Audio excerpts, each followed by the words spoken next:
This week's Punk Rock 101 is brought to you straight from the tour van. But basically, we're going to talk a little bit about everything you need to know to be in a rock band in 2022. These are questions that people submitted to me from Instagram, and we're going to talk about touring, songwriting, releasing music, a little bit of everything. So let's get into it. I'm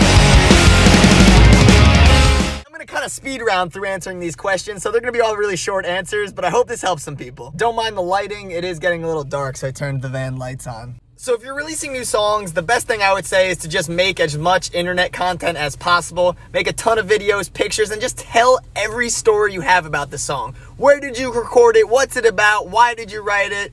Every story. There's a lot of hard parts about touring, but I would say specifically on the DIY level, just the level of uncertainty with everything. You never know how many people you're going to play to, how much money you're going to make, where you're going to sleep.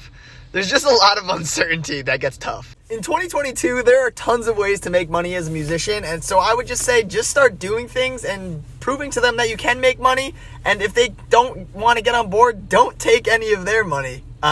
If you live on your own, they really can't say much. My best tip for anyone that's just getting into recording, honestly, is to just start. Don't overthink it too much. If you're using a PC, get Reaper. It's free. If you're using a Mac, just use GarageBand, and just learn step by step. All the answers you need are on Google and YouTube. Recording vocals can be tough. If you're not happy with your voice, honestly, the more you record it, the better you'll get. So just keep recording yourself, because the more you can hear back your voice, the more you can start to fine-tune the things you want to fix about it, and you'll get better. You should definitely record your songs whether you have a band or not, or even if you do have a band, you can just lay down a demo and then show everybody what you're kind of thinking. If you want to work with the band to make the song better, awesome. If you just want them to play the song you have, then that's cool too. If you don't have good acoustics in the room that you're recording in, honestly, just go direct with as many things as possible. Go direct with your guitars, use the amps on your program, or buy amp plugins. Just program drums if you have to. Just don't use a lot of mics and you'll be good. You definitely meet some characters everywhere you go, but honestly, I'd also say that people that meet me might think that I'm a character, you know? When you see the loud, aggressive New Yorkers come in, sometimes you get weird eyes in certain places. So, yeah, you meet some people. You don't have to record before you play a show, but I think it definitely helps, because when you go through the recording process as a band, you definitely better understand the songs, and it makes the songs a lot tighter.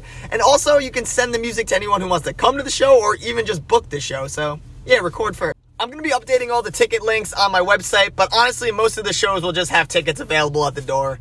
So, yeah, if you're going to come out to one of the shows on tour, just come to the door and I'm sure you can get a ticket. So if you're trying to sing and play at the same time, honestly, the best bet is to get so good at playing the thing that you can talk over it. So if you're playing guitar, play a riff, and if you want to try to sing over that riff, if you can just talk while you're playing, you'll be in a good spot to be able to sing and play at the same time. So when writing lyrics, I generally write the music first, and then I write melodies, and I'll just kind of do do's, da's. So I'll be like, do, do, do, do, do, do, do. And then once I have the melody kind of dialed in, I'll try to just put lyrics to the melody. No such thing as too much ramen. Publishing your music to streaming services is pretty easy. All you got to do is use a distributor like DistroKid or CD Baby. There's a ton out there. It costs a little fee usually, and I think there are even free ones. But yeah, it's easy. Just use one of those services and it gets uploaded. You should absolutely not wait for anyone else. If you are in the mood to write music, you should just write music and put it out to the world and show people. And honestly, if people find it, that like it, that may be able to play with you, it might be the way you actually do find your band.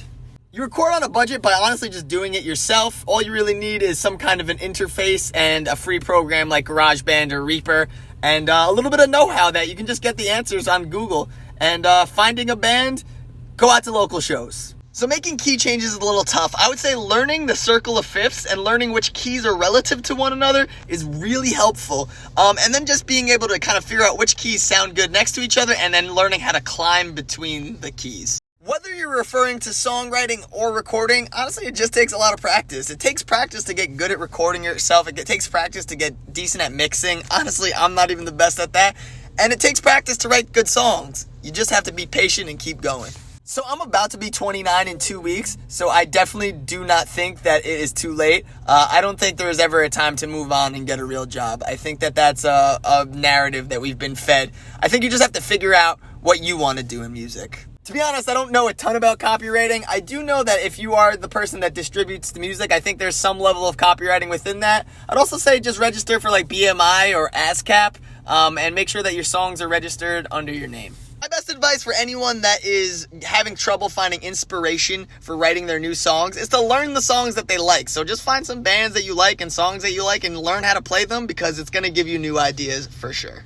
Show your dad this video because we're going to have a little chat. But as someone who has a master's degree in music education and I teach a lot of kids music, and I've also been playing music and playing in bands since I'm 10 years old, it's never too early to start. Playing with other people will be the reason that you get better. Trust me.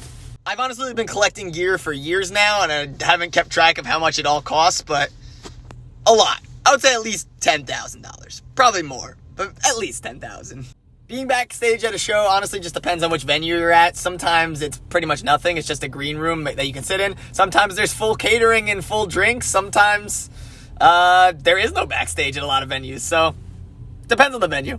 To be honest, I usually write music first. But yeah, if you have lyrics written, you can just write some stuff and come up with some melodies that you think would work.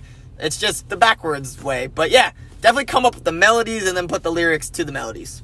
Splitting money with bands is always different. Sometimes there's a key songwriter that kind of takes more money, and that makes sense. Sometimes one of the band members might be a manager of the band and take more money. But honestly, I've never been in a band that makes enough money to figure it out.